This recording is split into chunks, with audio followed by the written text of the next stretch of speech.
Assalamualaikum warahmatullahi wabarakatuh. Perkenalkan, nama saya Isdihar Hairunisa dari Fakultas Ilmu Sosial dan Ilmu Politik dari Prodi Administrasi Publik. Nah, di sini saya bikin video untuk mengerjakan tugas pendidikan kewarganegaraan. Dan saya akan menjelaskan tentang negara dan konstitusi. Negara. Secara historis, pengertian negara senantiasa berkembang sesuai dengan kondisi masyarakat pada saat itu. Pada zaman Yunani kuno, para ahli filsafat negara merumuskan pengertian negara secara beragam. Berikut pengertian negara dari beberapa filsafat. Yang pertama, menurut Aristoteles tahun 384 sampai 322 setengah Masehi, merumuskan negara dalam bukunya Politika yang disebutnya sebagai negara polis.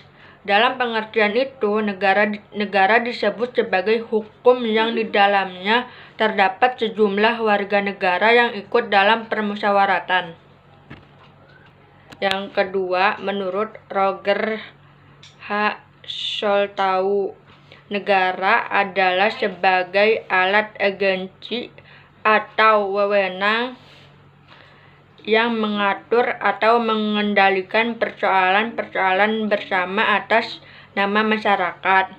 Yang ketiga, menurut Max Weber, negara adalah suatu masyarakat yang mempunyai monopoli dalam penggunaan kekerasan fisik secara sah dalam suatu wilayah.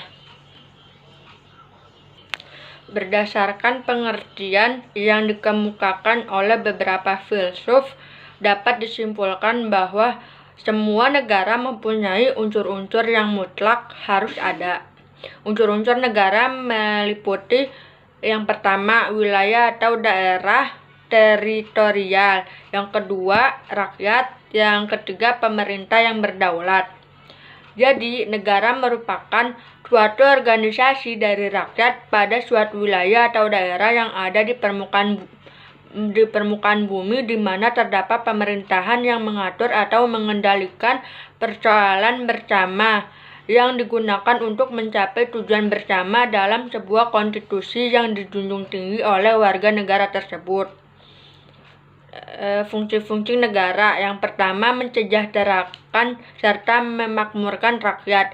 Negara yang sukses dan maju adalah negara yang bisa membuat masyarakat bahagia secara umum dari sisi ekonomi dan sosial kemasyarakatan. Yang kedua, melaksanakan ketertiban. Untuk menciptakan suasana dan lingkungan yang kondusif dan damai diperlukan pemeliharaan ketertiban umum yang didukung penuh oleh masyarakat. Yang ketiga, pertahanan dan keamanan. Negara harus bisa memberi rasa aman serta menjaga dari segala macam gangguan dan ancaman yang datang dari dalam maupun dari luar. Yang keempat, menegakkan keadilan. Negara membentuk lembaga-lembaga peradilan sebagai tempat warganya meminta keadilan di segala bidang kehidupan.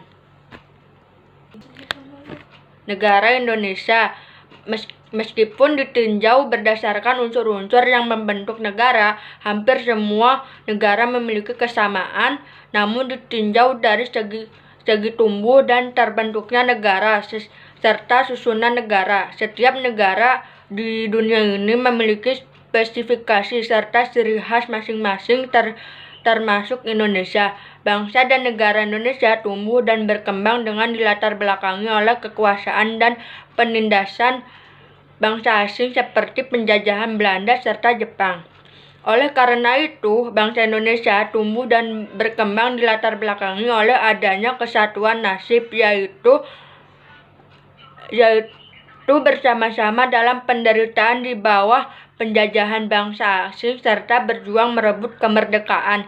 Selain itu, yang sangat khas bagi Indonesia adalah unsur-unsur etnis yang membentuk bangsa itu sangat beraneka ragam, baik latar belakang budaya seperti bahasa, adat kebiasaan, serta nilai-nilai yang dimilikinya. Oleh karena itu, terbentuknya bangsa dan negara Indonesia melalui suatu proses yang cukup panjang.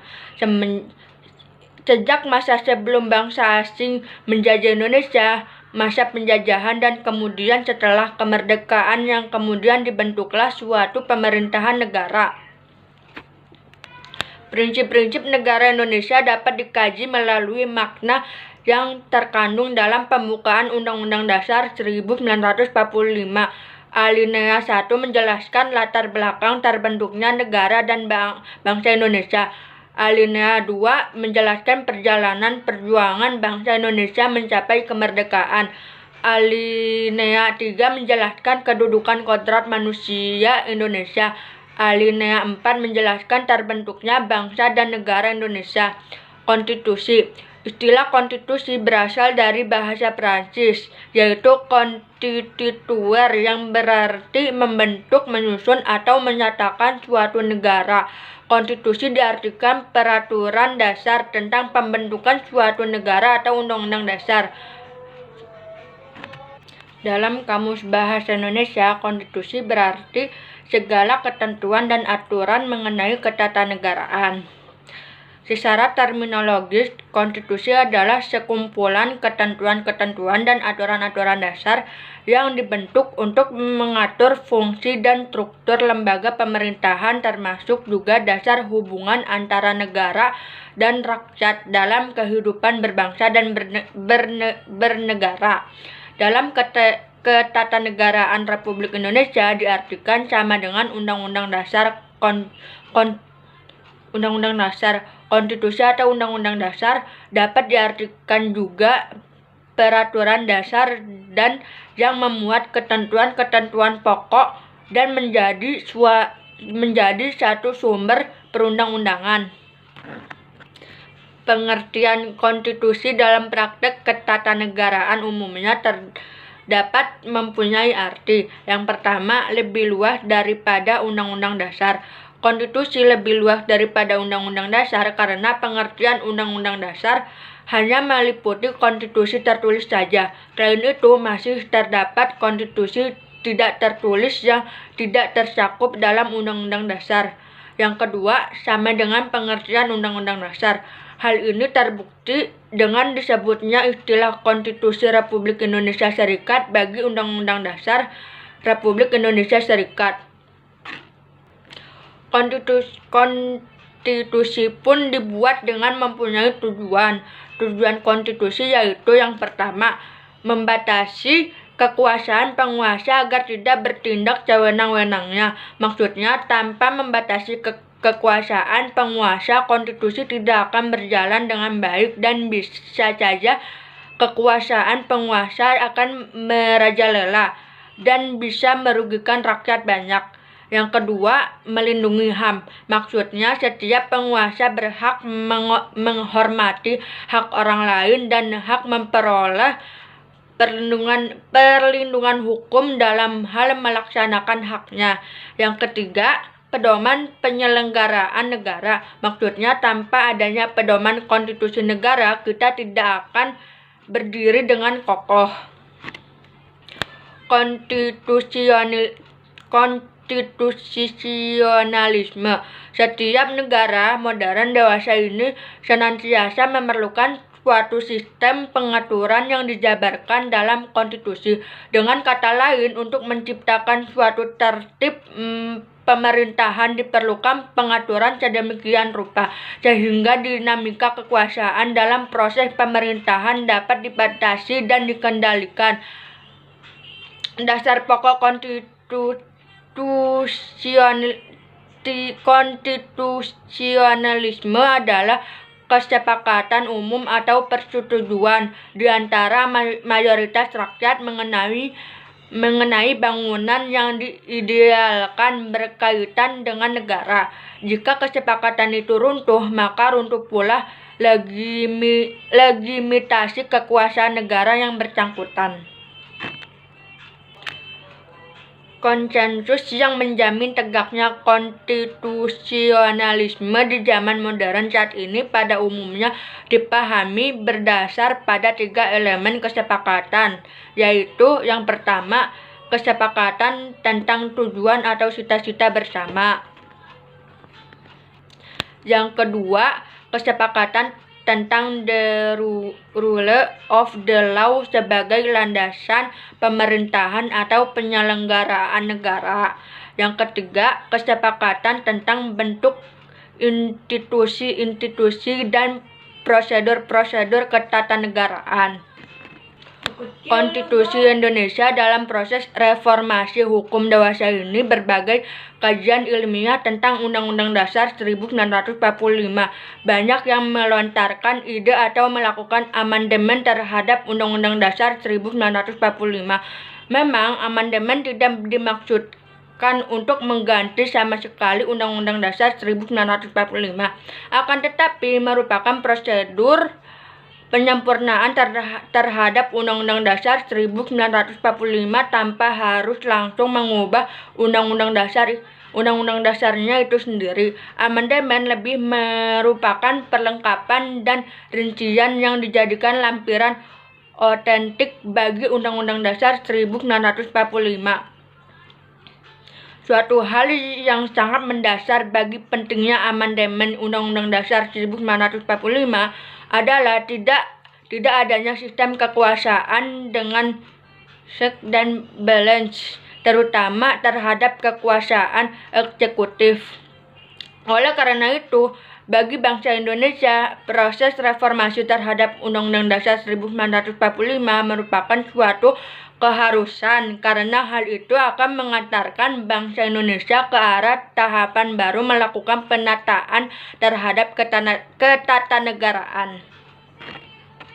Amandemen terhadap Undang-Undang Dasar 1945 dilakukan oleh bangsa Indonesia sejak tahun 1999, di mana amandemen pertama dilakukan dengan memberikan tambahan dan perubahan terhadap pasal 9 Undang-Undang Dasar 1945. Kemudian amandemen kedua dilakukan pada tahun 2000, amandemen ketiga dilakukan pada tahun 2001, dan amandemen terakhir dilakukan pada tahun 2002 dan disahkan pada tanggal 10 Agustus 2002. Demikianlah bangsa Indonesia memasuki suatu babakan baru dalam kehidupan ketatanegaraan yang diharapkan membawa ke arah perbaikan tingkat kehidupan rakyat. Hukum dasar tertulis. Karena sifatnya yang tertulis, maka Undang-Undang Dasar itu rumusannya tertulis dan tidak mudah berubah. Undang-Undang Dasar menurut sifat dan fungsinya adalah suatu naskah yang memaparkan kerangka dan tugas-tugas pokok dari badan-badan pemerintahan suatu negara dan menentukan pokok-pokok cara kerja badan-badan tersebut. Jadi pada prinsipnya, mekanisme dan dasar dari setiap sistem pemerintahan diatur dalam Undang-Undang Dasar. Dari penjelasan Undang-Undang Dasar 1945 disebutkan bahwa Undang-Undang Dasar 1945 bersifat singkat dan supel. Undang-Undang Dasar 1945 hanya memiliki 37 pasal, adapun pasal-pasal lain hanya memuat aturan peralihan dan aturan tambahan. Menurut Panmo Wahyono, seluruh kegiatan negara dapat dikelompokkan menjadi 2 macam, yaitu penyelenggaraan kehidupan negara. Yang kedua, penyelenggaraan kesejahteraan sosial. Berdasarkan pengertian-pengertian tersebut, maka sifat-sifat Undang-Undang Dasar 1945 adalah sebagai berikut. Yang pertama, karena sifatnya tertulis maka rumusannya jelas, merupakan suatu hukum positif yang mengikat pemerintah sebagai penyelenggara negara maupun mengikat bagi setiap warga negara.